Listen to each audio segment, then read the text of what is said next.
Uh, hey, welcome to MarTalks. I'm your host, Darrell Rosenstein. You're in for a great episode today. We're going to be joined by one of the legends from the e-commerce world, a gentleman that instead of touring with the dead for a decade, decided to devote himself to the world of implementing unseen, unheard of, and unproven technologies to unwitting corporations near and far. He did so under the auspices of a Big Five consulting firm before he got the religion that perhaps there's a better way, and went out and founded his own agency. And the rest, shall we say, is history. Now, this might be before the word e-commerce existed. It might be before it certainly was before composable and AI, but yet this man still refuses to stop adding value. Rich Lyons, it's such a pleasure to have you with me today. Thank you, Darrell. I appreciate it. It's great to be here. Thanks for the kind intro. And yeah, you and I do go back a long ways. There's no question. No question. Yes, we are historic creatures in our own way. And I'm really glad that we're ambling out and about again instead of in some fossilized shop talk display. Good to have you. Good to Thank have you. you. Well, I'm going to ask the big questions first. What the heck was going through your head, 30 years ago when you decided that commerce and digital transformation were the bee's knees to you and you got into it? Well, it's kind of a funny story. I think, I went through the dot-com boom and bust, right? Like I started at Whitman Hart and then we bought US Web CKS and became March 1st, billion-dollar company, 10,000 employees, went bankrupt 1 year later. Got bought by Flip at Divine, worked at Divine for a couple years. Then same thing, billion-dollar company went bankrupt. So I found myself without a job for the first time in a long time. Because you imagine, I got the phone call like, take your Aeron chair and take an HP printer and roll it out to the lot because we're closing the doors. Today's the last day and we're closing up. So I didn't think I was ready. I always knew I wanted to have my own firm, but I wasn't sure at that moment in time in 2003. I started interviewing. I was like, well, maybe, we could buy some of the assets of Whitman Hart and still roll it back. And so I was doing all this interviewing. And in the meantime, I hung a shingle, Lyons CG, Lyons Consulting Group, and I started doing body shop because I had all these customers and I knew all these consultants, and people were calling me, hey, you can remember back in the day, I need an AS400 RPG programmer, I need a sign-on programmer, I need an SAP FICO person. I'm like, I know someone, and I call them, and they're like, I need $80 an hour. And I call the client, and I say, how about $100 an hour? And so I just started doing that. Well, I thought I was going to find another job, and then eventually kind of got smart and was like, well, let's make a run at this. I hired Dave Barr, and we made a Oops, run of it. another notorious, e-commerce underdweller, Dave Barr. Yes, very good. Good for you. Good show. Good show. Now, you lived through US Web CKS. I remember them trying to stand up Blue Martini at Levi's and the nightmare that it was. And for everyone that lived through that disaster, I did eventually order my custom pair of Levi's 501s. I didn't sit in the hot tub that they had at the time in Union Square there in San Francisco. But, that was probably the only transaction that was successful after 2 weeks of trying. But anyway, you witnessed the dot-com crash, demandware, now the rise of composable commerce, and of course, our most recent love child, the AI world. What patterns, if any, have you discerned from all of these movements not being the wrong kind of movement? Yeah, it's funny because you do kind of get used to the ups and downs, right? You get used to the big runs, and then you get used to the crashes. I mean, the dot com, I mean, it was crazy. Like people were so anxious to get online. It wasn't even really it was just starting to be e-commerce back then, right? And people were, let's go, let's get online. Like, I don't care, just we want to be first to market. And then, you get ready for something to crash after that. I mean, you and I talked about, if you go back to Y2K, like there was such a run on business, like everything's going to fail and all the power plants are going to shut down. And we were changing, 2-digit dates to 4-digit dates, and everything was going crazy. And then the next day, January 1st, 2000, never heard about it again. So it's kind of like, we were peaking and then we went down, and then we kind of hit it again when the banks crashed, like, 07, 08. Once again, everything goes down, but then everything comes back up. COVID, everything went up, but then you got to expect it's going to go down. So if you look at the trends, when you see an up, you got to expect it down. It's not going to go up forever, especially in these markets. And people are going to pull projects in really quickly, but that just means they're not going to do another project for a while. So I think that's one thing I learned: not to panic. The markets do readjust, something new comes. And we've seen other, here's a crazy trend that you'll laugh at. Like, we've watched companies come and go as well. Like, a company will come in and grab the market and then decide, well, we don't want the small customers anymore that got us here. We just want big customers. And then someone else gets to sneak right in and take all those customers. Then they sometimes do the same thing and leave another gap for someone to come in and grab kind of that middle market, which there's a lot of customers, a lot of customers. So, I mean, we do see trends. You and I have been around long enough to see some of these very interesting trends, and not to panic. Keep your towel handy. You got to know where your towel is. That's a very important lesson. And that whole Y2K thing, I'm still trying to get rid of the 2 tractor trailer loads I have of saltines and peanut butter. I mean, that was just, that was poor foresight on my part. But, the world was coming to an end. I So still have my generator. I had 2 young kids. So I literally, I still have the generator. It actually is a nice thing to have. But yeah, I have some gold coins still that I bought. I mean, everything was going to fall apart. We were going to go back to chaos. do your kids like crackers? I'm just kind of curious. I after working with startups for 30 years, I'm still amazed at how many startups forget to stop dancing with the one that brung them in mid market. That's kind of the secret moneymaker. It's the biggest market segment, and companies do a great job. Demandware's a great example of fulfilling a niche in the market that needed filling, providing a solution that the bulk of the market and mid-market needed, and then getting pie eyes for that big enterprise gal across the dance floor who's just ready to break their heart. And everybody else wants to dance with her. In fact, she's not dancing because she just doesn't want to dance anymore. And yet, they're going to try and leave their date sitting at the table Yep. with the wilted corsage and no support contract. And I just, I don't understand why that hasn't kind of been transmitted to the investors to don't do that. Don't do it. It's a bad idea. It's like, no, they want the dance with the enterprise across the table. I mean, I Yeah. saw it all the way back to Whitman Hart, where it was kind of like, 80% of our revenue comes from 20% of our customers. Yeah. So let's shed the other 80% of our customers that only make up 20% of our business. And you're like, it's great on paper, but the reality of it doesn't work. Like, those 80%, those happy customers are what allows you to get the big 20%. You can't throw away the smalls that got you there. And Mm-hmm. I've seen it happen over and over and over. Mm-hmm.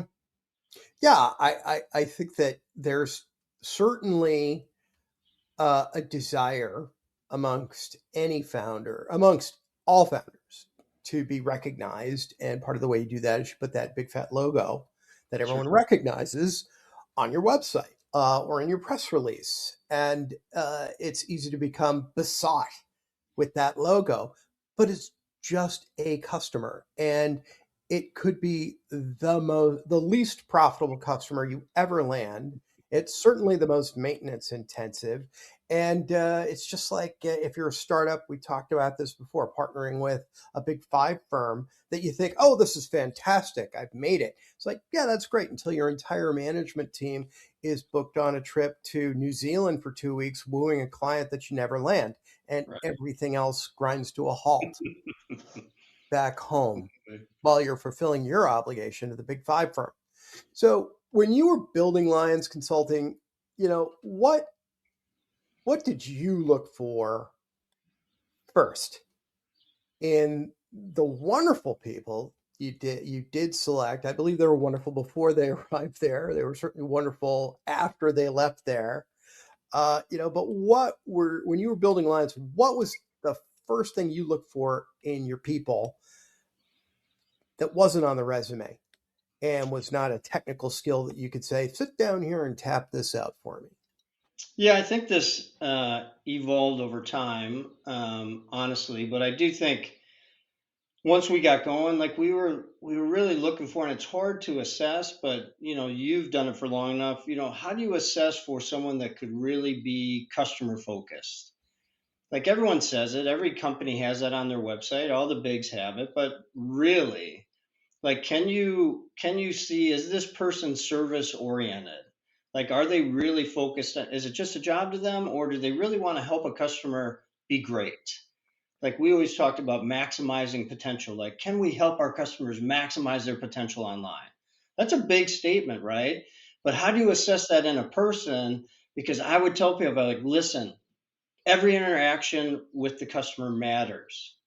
Like, we want to be 100% referenceable for our customers, for our prospects, even the deals we lose.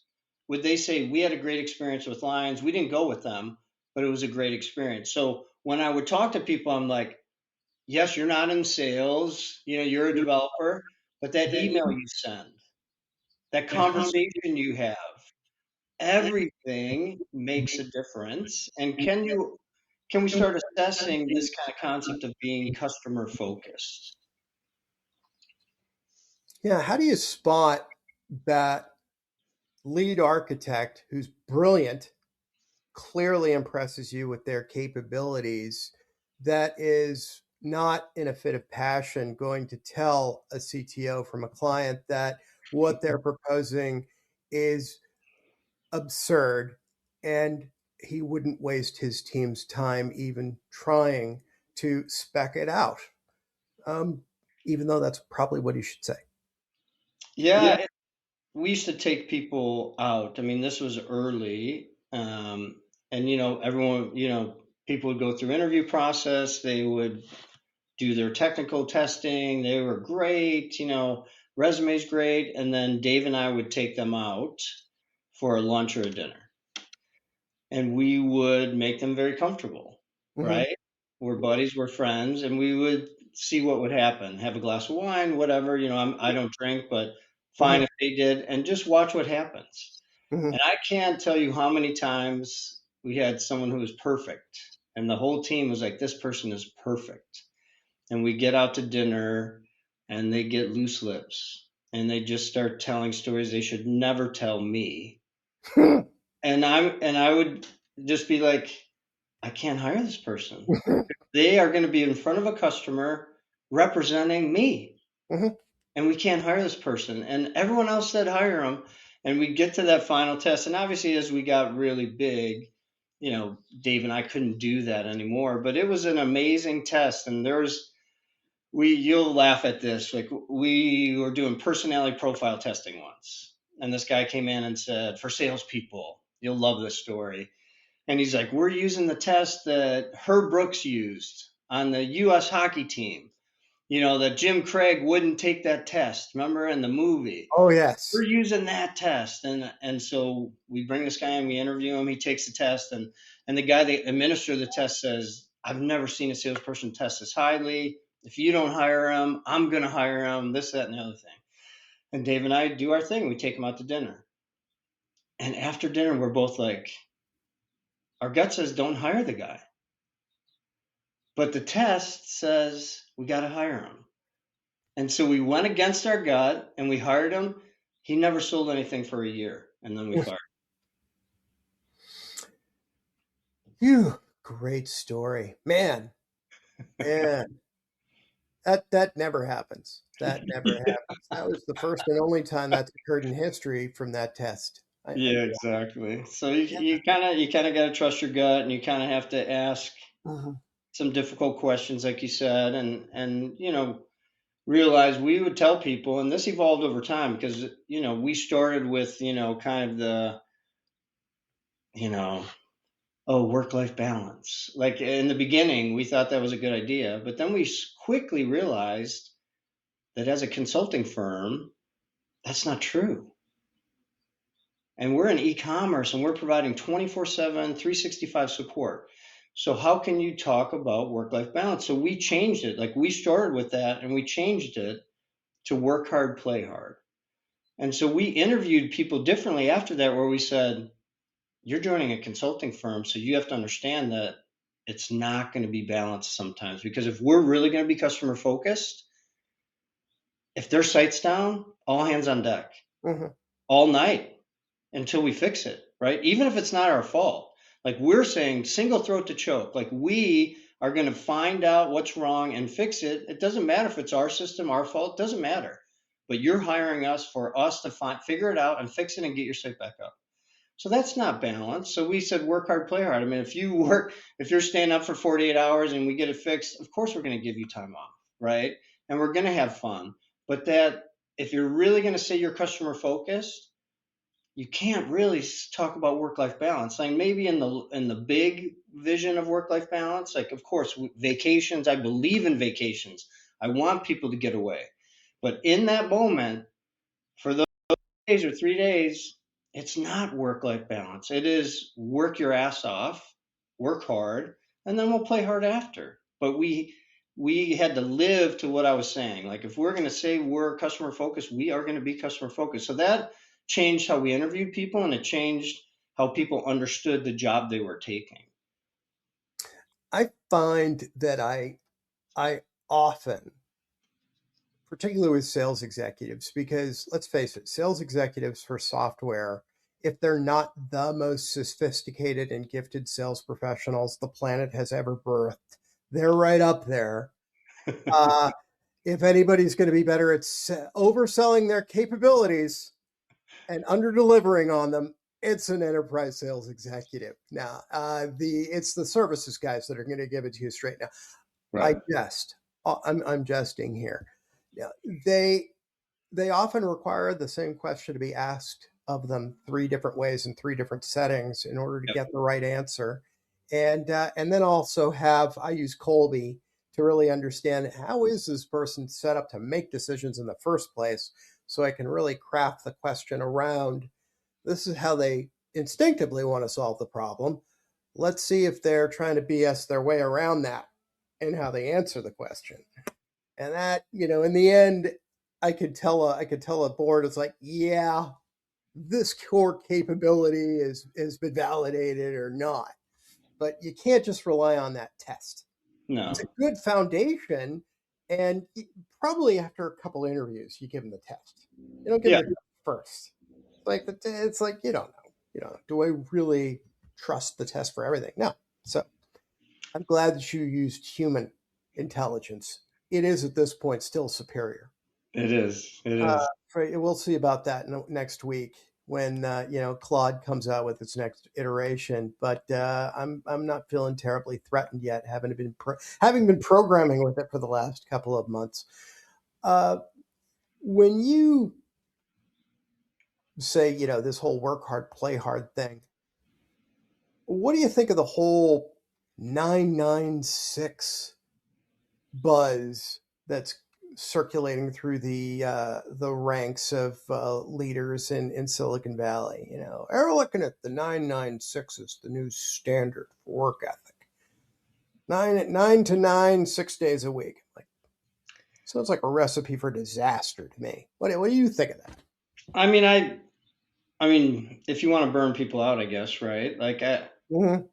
I think it's putting the cart before the horse, to be honest. Like if you inspire people and they love what they're doing and they really are focused on serving a customer, maybe some of them want to work 9 to 9, not forever, but maybe some of them love it. But then you have other great employees, great people who have families, and maybe they only do work, your 8 to 5 or 9 to 6 or something, but they're still committed and they're trying to make a difference, right? And there's no faulting that. Not every person buys in fully, to a vision and they're going to do everything. And people go through phases too, different phases of life. So I think it's individual, and I think if you're going to say in your culture that you value people, value your customers, but also value your people, that's an individualistic thing, right? You have to see who that person is, and they could be great 9 to 5, but you don't put them in the support organization that's 365 days a year, right? 24 by 7 by 365, and you don't, but that's okay, right? And other people are like, I'm all in. I just want to work like crazy. I want to bill more hours than anyone in the whole company because I want the bonus for the most hours billed and I want the recognition. That's awesome too. But they've expressed a desire. They've got the bandwidth for it. I mean, geez, if we're going to go way back, um, I remember there was a run. Forgot which hosting company it was that built an Israeli designed server farm right in the middle of Palo Alto. That was it was tank proof. They said we could take a tank round in this because we've got a lot of companies that they're worried about tanks trying to take out their data center in Silicon Valley. It's a dangerous place. Anyway, they were all Solaris, and I was hot placing Solaris administrators. And I'll tell you, maybe 1 out of 100 wanted to carry that pager to do the Yeah. 24/7 thing. 1 out of 100. The rest of them are like, no way, man. So it's self identification. You got to listen to what people want. Maybe somebody gets they after they've worked with a few customers are like, I have to do this all the time or I'm not going to be happy. Like, if you find that freak, by all means, build a Hire team. them, yeah, and then you need Hire to them. make them take vacation. Those are the type of people you're like, no, you have to take a vacation. You Like need you to go need home. to get away. Yeah. You need to take a vacation. Please take a shower first. And always a fun conversation during the warranty period. Hey, we've got an issue. We were hoping you'd help us with. Like, We had a couple of those. Those are fun. wow, wow. Oh, the good old days. Yeah. So now all of our listeners who are your legion of fans are waiting on this question, and we're going to get an answer today. Who was your favorite hire? That's like an impossible question, right? I'll give multiple answers. I'm How not going about to show you the board, but we've got some odds I'll here. give you I'll give you multiple answers because, I have to. I mean, Dave Barr was my first hire. First out of the box, right? Dave worked for me at Divine. I hired him into Divine. Then he went to the new Whitman Hart without a dash, when I was kind of trying to figure out. And then first hire, business partner, Um, so, I mean, how could I not give a shout out to Dave? He was one of the best hires I ever made when I was at Divine. Like he came in with a business plan. He knew what he was going to do. He was a recruiter, so he understood that business. Then he became a salesperson. I mean, buttoned up. Here's my plan. Here's my metrics. Here's how I'm going to make it like no one's business. So Dave Barr, awesome. Biggest, kind of risk on a salesperson, Ashkin Faraday. Gosh, Risk reward. Bringing Ashkin in, I'm not going kind to let him listen to this. I'm cutting this part out. He's not going to hear it. So just go ahead. of, but just the fact that he came in, kind of sight unseen, we gave him a chance. He earned our respect. He, exceeded expectations. Amazing hire, right? Um, Game changing to the business, when we hired Norma Lisi as our COO/CFO, Mhm. changed our whole business. You know why? Because Dave and I could then go sell. And we built a sales team and and we couldn't afford Norm, and we knew that, but we needed someone to like get our delivery process tight, so we weren't pulled back into deals, and let's make our quoting be spot on, and let's do KPIs. So Dave and I could go crazy selling, build a real sales team, and then help those people sell. When that happened, we our growth accelerated. We decided we're only going to do e-commerce, and we took off right after the bank crash, right? And then I'd say the other thing was account management. Like we were all, we had salespeople, but we didn't have account managers, and the salespeople were trying to be the account managers, and we were in this weird situation where let your hunters hunt, but then who's managing the accounts and the project managers? That's not really their job to manage the account. So we took a flyer on let's try account management. So we hired Katie Dunlop, and Katie killed it, killed it. She and I traveled around. Her goal was to never have a customer call me, that they would call her, right? And it's funny the personalities, because this, the hunters, like I'm more of a hunter. I didn't want that call. I don't want the unhappy customer yelling at me. I mean, I would be like take the voicemail, let them cool off for a couple days, and then call them back, right? But someone like Katie, she would never make a cold call. She's like, I'm not a salesperson. I'll never make a cold call. But you introduce her to someone, then they're best friends. And when that call comes in, she calls them immediate back. What's going on? How can I help you? Let's go. Like just that customer service. And so we really separated our hunters and our farmers, and it was an amazing change to our business. Amazing. And by the time we sold in 2017, more than half of our business was sold by our account managers. So we had this recurring revenue. Over 50% of our business going into a year, we had 50% of our business already contracted on our goal. Amazing, because before we had zero and we had to find it all. So, long answer to your question. The other big risk person, by the way, was Aeron Eversole. Like, there's two people, if you ask me, who would you bring into a sales meeting if you wanted to win it from an architecture standpoint? Aeron Eversole and Reagan Boone. I promise you I could probably sell anything with one of those two people. Amazing technical architects, solution architects. Best in the world, if you ask me. Well, there were some knife fights getting a hold of them Yeah. after you were done. I know. Yeah, yeah, for sure. You brought up something that I don't want people to miss because a lot of the people that listen to this show are systems integrations founders, systems integrators, digital agencies, and getting to that point where you do recognize and you have the maturity. If you're not a salesperson, if you're a technologist who's found your way into sales, and you have a sales team, sometimes it's tough to recognize that you do need to bifurcate to really serve your clients best and Yeah. have pure hunters, and do the things that those hunters need from a marketing perspective to fill their pipeline. And they don't magically fill themselves. And the No. salespeople can't do it all on their own. They need a robust engine to prepare the ground for them.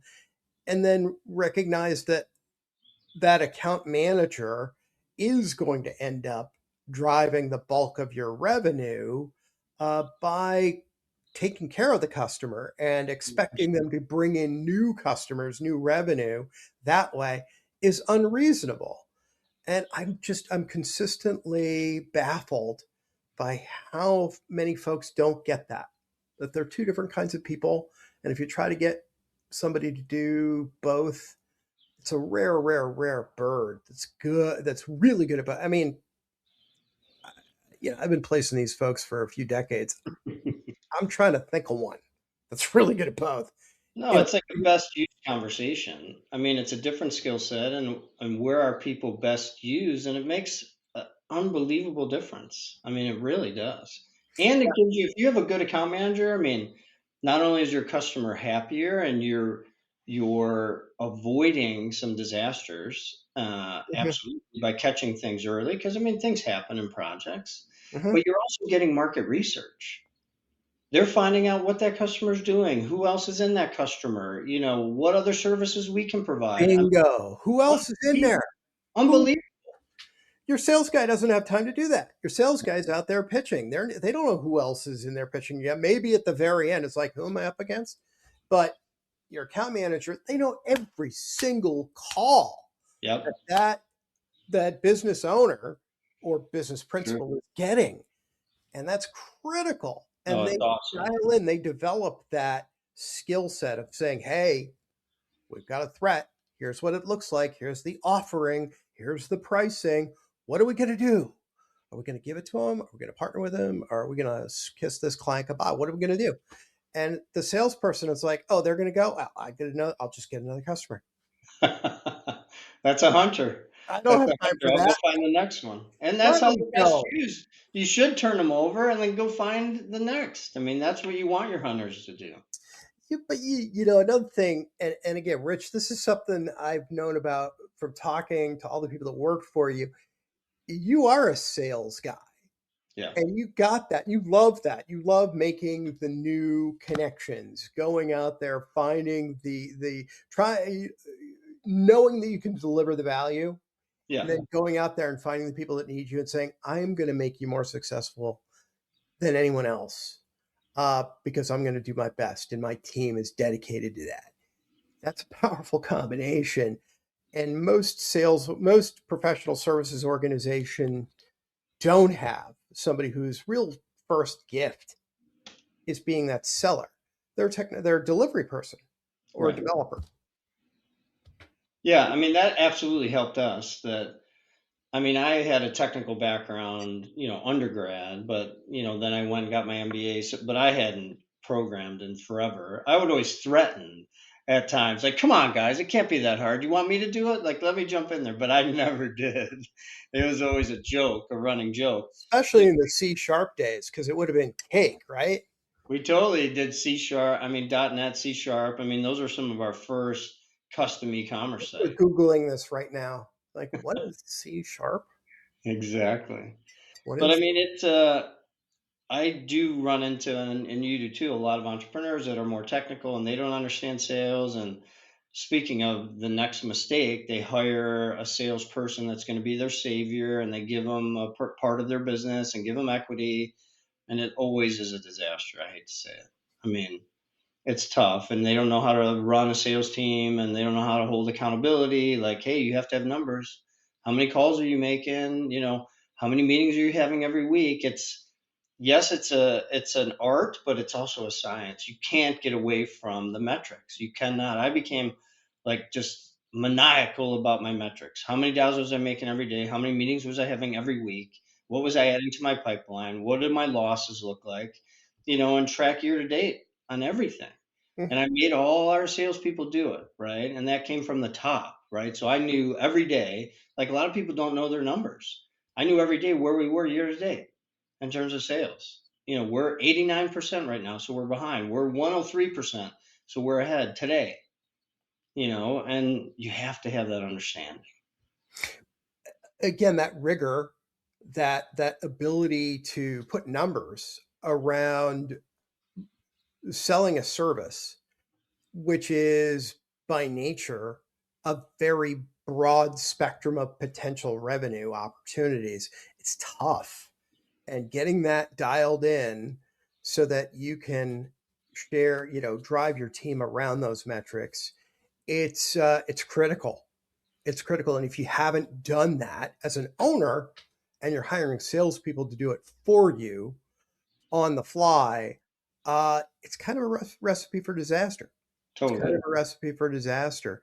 And you're talking to the guy who often is the one placing that first sales executive. It's like, yeah, go in and figure out what these people sell and sell it. better than anyone ever has, even though Right. you don't really know if they can deliver it. Like, oh, sure, mission accomplished, mission accepted. I'll take Easy. that. Sure, no problem. Uh, well, that naturally leads into our next our Just next real question. quick, your camera zoomed way in. My camera zoomed way in. Yeah, just your face. There you go. I don't know if you wanted it zoomed way in, but now it's not. I like it right on my nostril so that it's taking up the whole I just space. wanted to tell you because I think when you went like this with your hands, it Yeah, went way in, and then it does. you've got hand gestures. It's I talk with my hands way too much, but So sorry, I didn't think you wanted it to. no, I It wasn't bad, but it was just this. You're talking head, basically. I'll get yeah. If I throw up the L, the camera does all sorts of that. This is what he wants. Yeah.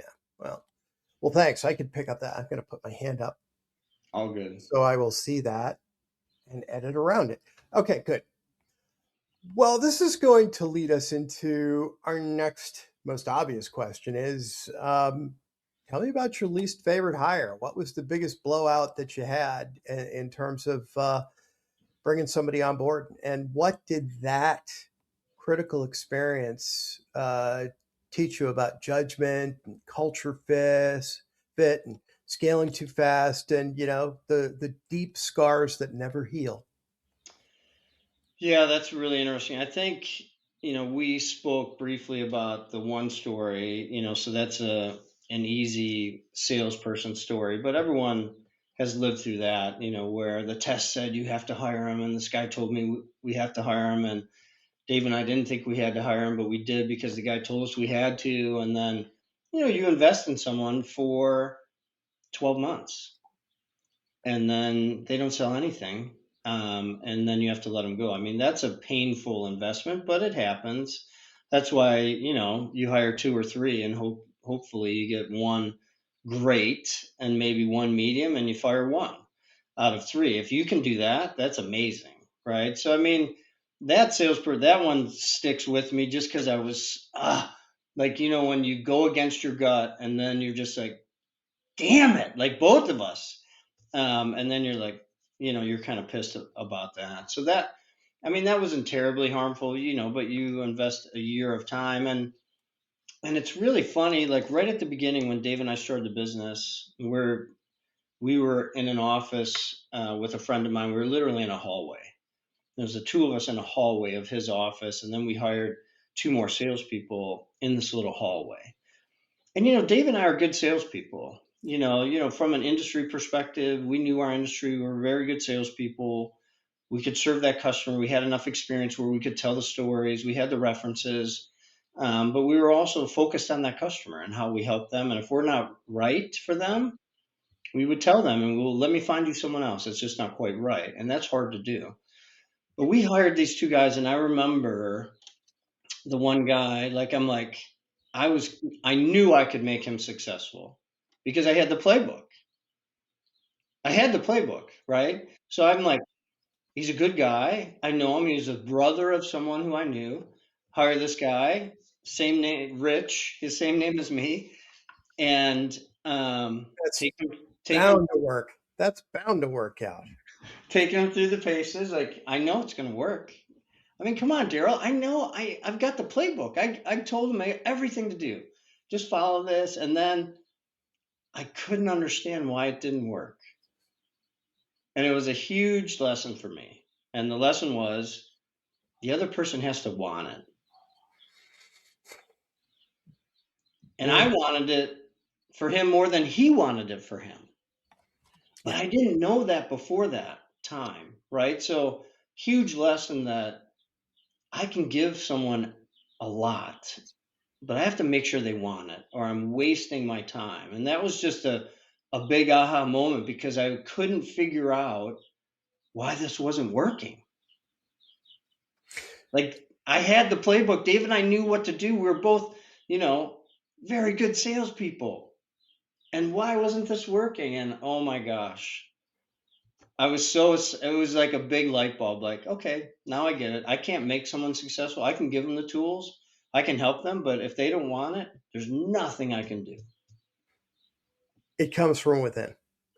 Sales. It's all about self motivation, and it stings even more when they go somewhere else selling something that you consider inferior and they crush it because it's like they really liked that thing, whatever it was. It's like, wow, they should have. If we just started selling lamps, he would have been huge.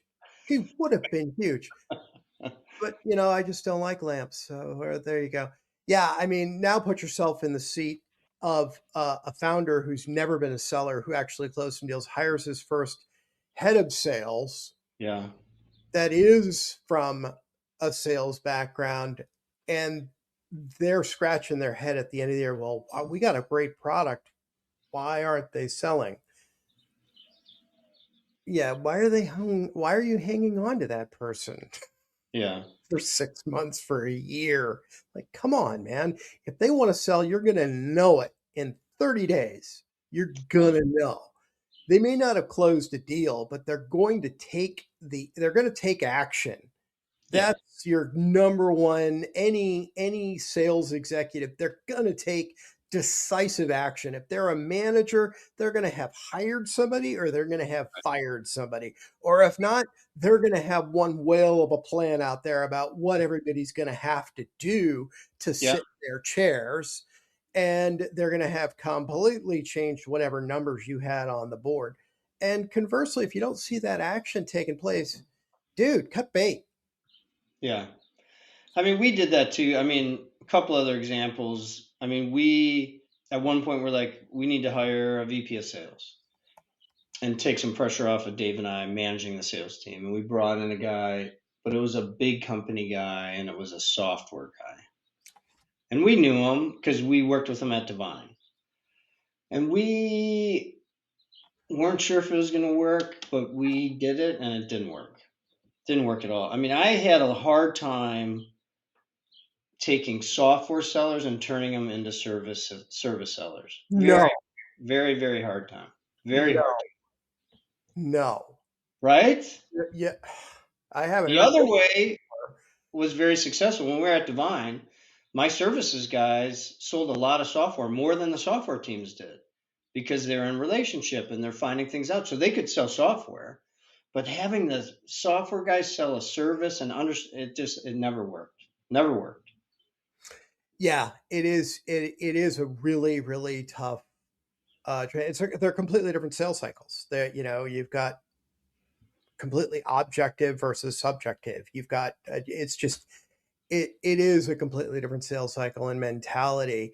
I had an interesting conversation with Travis from Commerce, Yeah. and a great interviewer, I must say. You're doing fabulous, but I mean, Travis was awesome. But anyway, he comes from a services background too. And what he's found is, particularly in the world of composable commerce, where you've got multiple solutions vendors Yeah. that necessarily have to come together to coalesce around whatever that client is realizing in their perfect vision of self for the time being.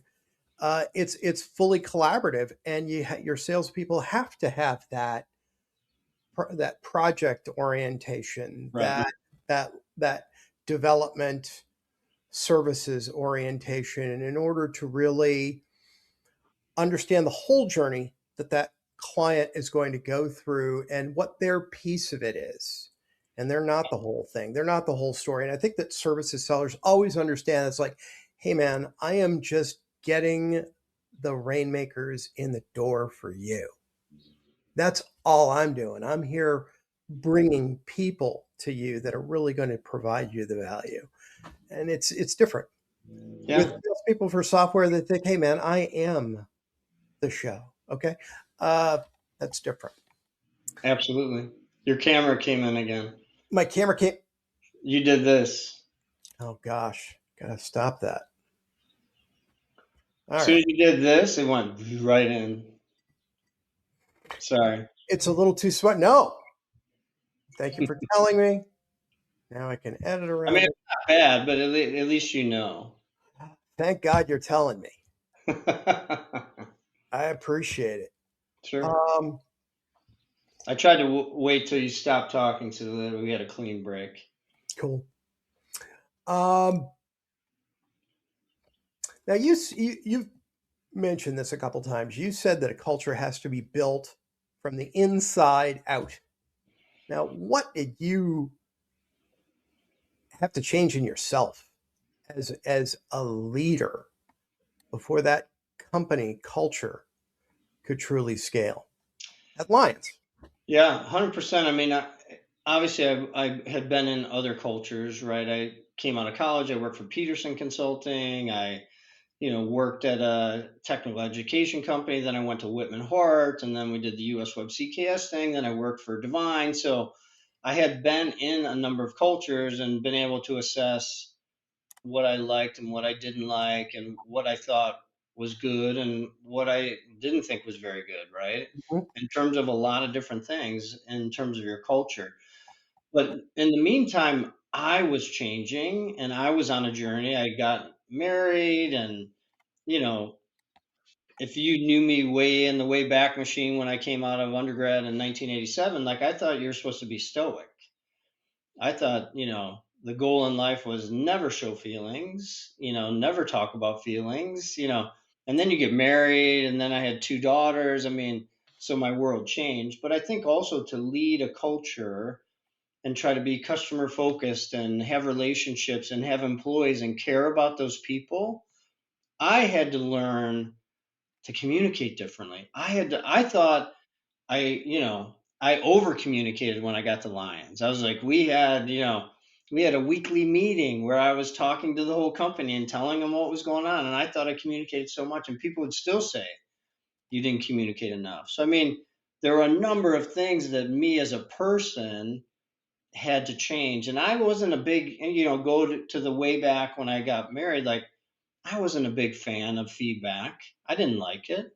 I didn't want someone telling me I could do something better. Like I would, and that maybe that's because I hadn't made enough mistakes yet to understand that we all make mistakes, and the difference is, do you learn from them, and do you grow from that, or do you make the same mistakes three times? So when I came into starting Lions, I kind of had lived through feedback cultures, had taken really rough feedback on myself, had done a lot of introspection, and decided that I was going to be more open, Mhm. decided that I was going to be, Peter Senge has a book called The Fifth Discipline, and he talks about a learning organization. And he says that your only competitive advantage is your ability to learn and grow faster than your competition. Unbelievable, right? But I personally, Rich Lyons, I had to become a learning organization.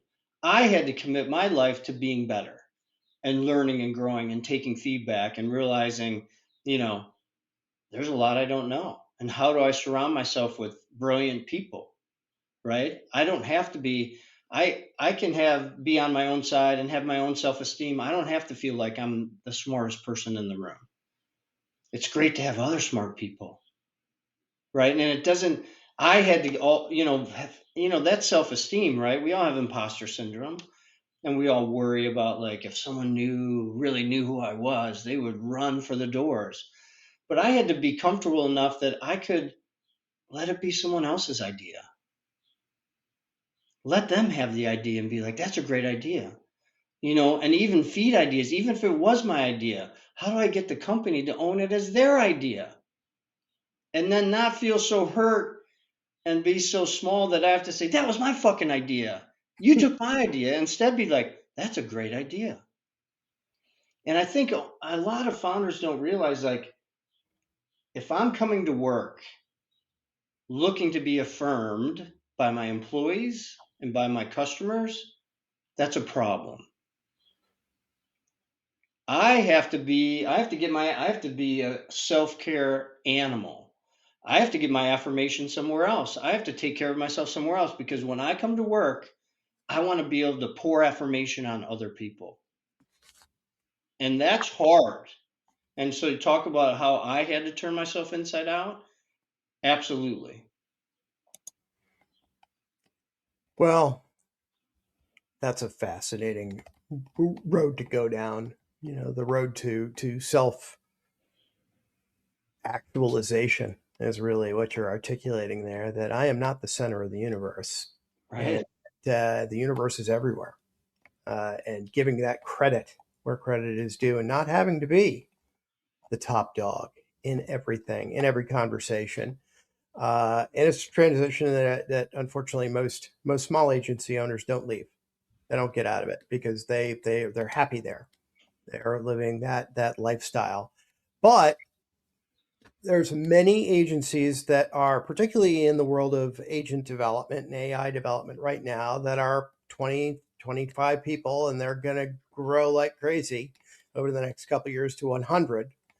And there are a ton of pitfalls that happen during that particular hyper growth stage. What's been your observation that most founders get wrong during that scale up in a services delivery organization? I think, I'm a big self awareness person, or I became a big self awareness person, right? That we were just talking about.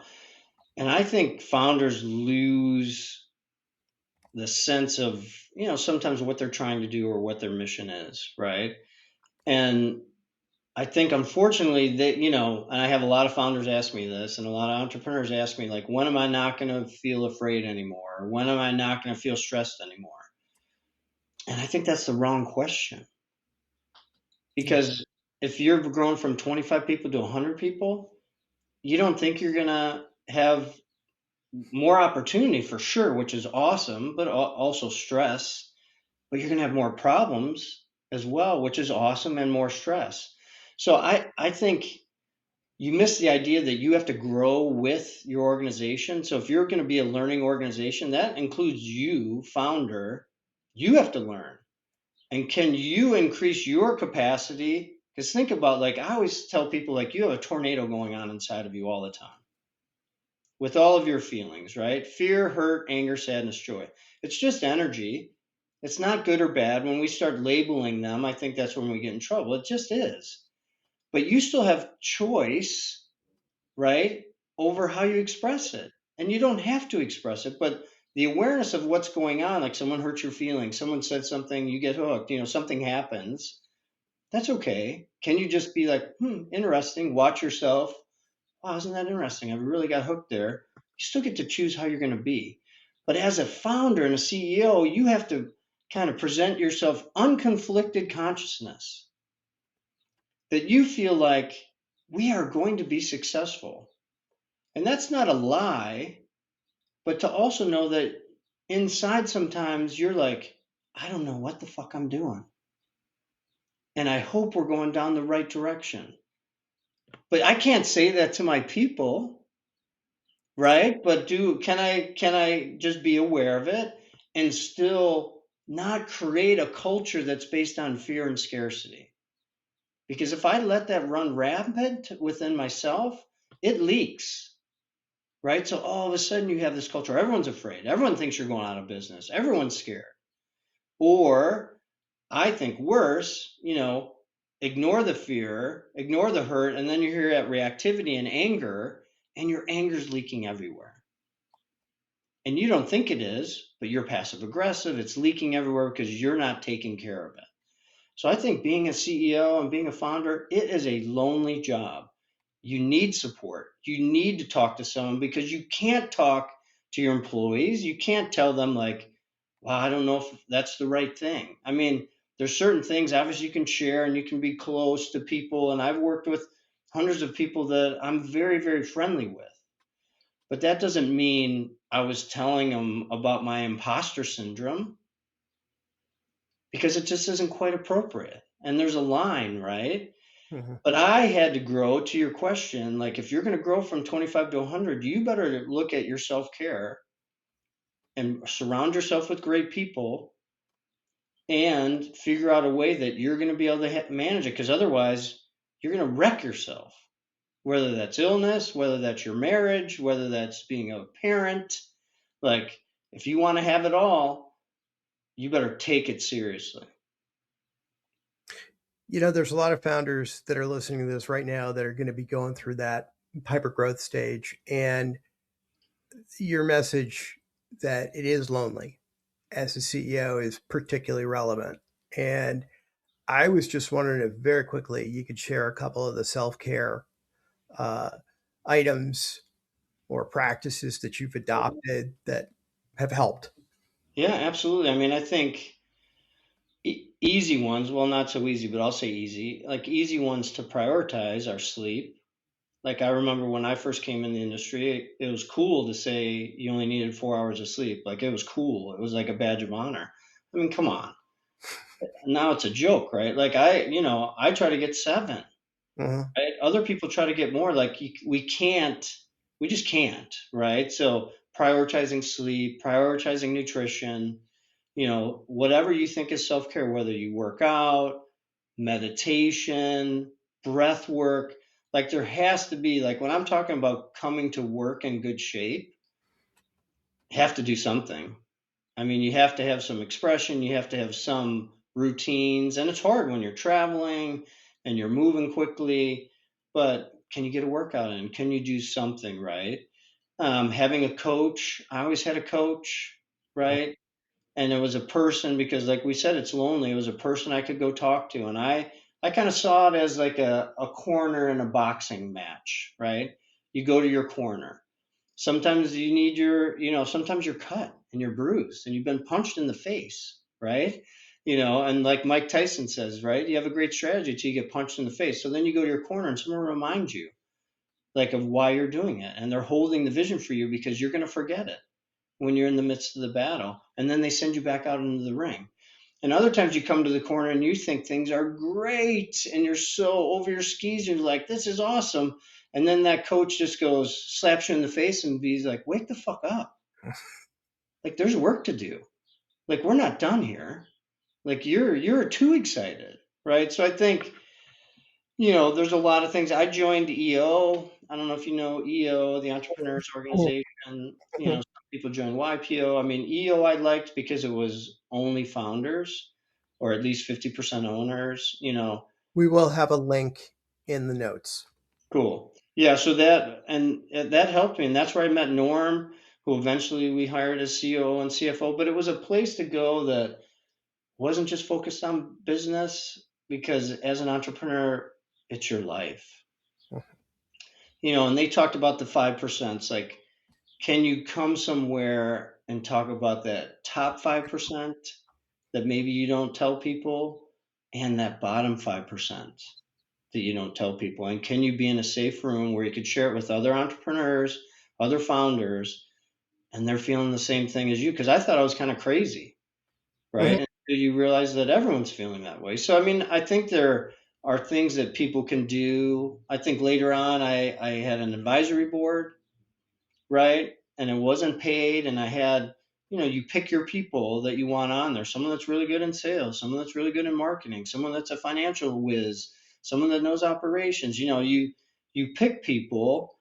And I think, we met quarterly. And I think the preparation for that advisory board meeting was as important as the meeting Mhm. because we had to pull everything together. We had to think through things. We had to think about what we were going to present. And we wanted an advisory board that was going to challenge our decisions. And we'd say, here's what we decided. Tell us why we're wrong. Tell us what we missed. And we kept this list of risks, and I would present at every meeting, here's all of our risks. And this one went away, but we still have all these risks. They're not going away. We're going to talk about them every meeting until it goes away. And some never went away. So I just think there are ways to get help and they don't have to be that hard. And yeah, it's easy to say, oh, I don't have time. I mean, come on. The busiest people always have time. They do. Yeah, there's a common thread once again in everything that you've shared about this about self-care and what you need to do as a CEO, and it's just an awareness that you can't do everything. You can't be right all the time. You can't, you're going to make mistakes, and yeah, you don't want to you don't want to show that to your people because they're looking up to you constantly, but there's places you can go. There's people you can talk to. You need to build a network. You can't just rely on your board. Your board or they have a function. They're Right. stewards of capital. You're reporting to them how you're using it. But having that group of trusted advisors I love how you structured it, that you meet with them on a quarterly basis, just like you would your board. And Yeah, oftentimes, if your board is all financial professionals that have not been entrenched operators, asking them to do the sorts of things or provide the sorts of insights that people that have sat in your chair have had to deal with is asking a bit much of them. And right. you want to create that board, and I think that's really good advice. Giving yourself that outlet, those relationships, so that you realize, wow, I am not alone. I am a freak, and I am hyper motivated, and I'm a bit of a psychopath, but I'm not alone. And that's Yeah, going to bleed. That's going to show up in the company, and they're going to feel better. They're going to 100%. care. You need that outlet, or it's going to leak out in the company. And I've seen too many entrepreneurs that all of a sudden they're wondering why everyone's afraid and everyone's living in scarcity, or everyone's reactive and everyone's angry. And you're like, how about Mm, look in the mirror? Why don't you mhm. look in the mirror? Yeah. Yeah, yeah. I love going and interviewing an executive team when they're looking to hire a new CRO and just seeing the fear in Yeah. their eyes and going, yeah, this is going to be a really fun job for whoever gets it. Yeah. How do I how do I process this? Yeah, it's get that outlet, get a hobby. I know she didn't say woodworking, so I'm deeply sad. Could be hobbies could be no question. She didn't No notice question. collecting aviation memorabilia. You're missing the big ones. You're missing the big ones, Rich. Rich, we have gone on. We've gone over, and that's because I've been having such a shitty time talking to you, and I've really enjoyed each and everything you've had to share today. I think you've shared a lot of pearls of wisdom, if not polished gems. Is there anything that you'd like to leave our audience with? Well, I think Daryl, we might have to do a part two because there's a lot of things we could still talk about. So maybe Oh yeah, there to be if you there if you will would, be a if you part would two. humor me, I would There love to. will be. I would, for now, what should we both leave I'm our gonna leave. Yeah, here I'm gonna leave people, and we'll talk about it next time. But here's my pearl, and I know you're gonna love this one because you mentioned AI a little bit. I think there's an opportunity right now because of AI to get back to, I'll call it old school selling, old school relationship building, old school trust, old school rapport. Like there's so much noise and everyone's using AI. And you even see retailers that are now saying no AI, for their marketing. We're not using AI, like we're using real people, like no AI for our marketing. And so now you have big brands doing that. And who knows how that comes down to services organizations. Maybe a service organization starts saying, no AI, we have real people and we want to have real relationships and we want to support you. And let's get over the noise. I mean, AI is great and you can use it for a lot of things, but it's not going to have a relationship. Well, I guess in some cases people are, but that's a different subject and problem. But let's talk about this, you and I, relationship. I'm trying to sell you something, relationship, face to face, look in someone's eyes, look at their body language and understand their fear. Can I put myself in your shoes? That's hard. And get out of my shoes and understand your job and how you could lose your job, how you could get promoted, and see if I can serve you and see if I could be the biggest blessing I could be to you. And AI is not going to do that. no, no, not ever. So say please and thank you for every time you interact with them. That's right. Rich, it's been an absolute pleasure, and thank you for joining us today, and thank you already for agreeing to come back and see us again. Thank you, Daryl. It's been a pleasure. I really appreciate it.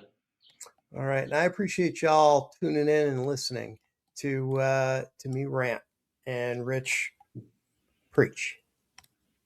Take care. And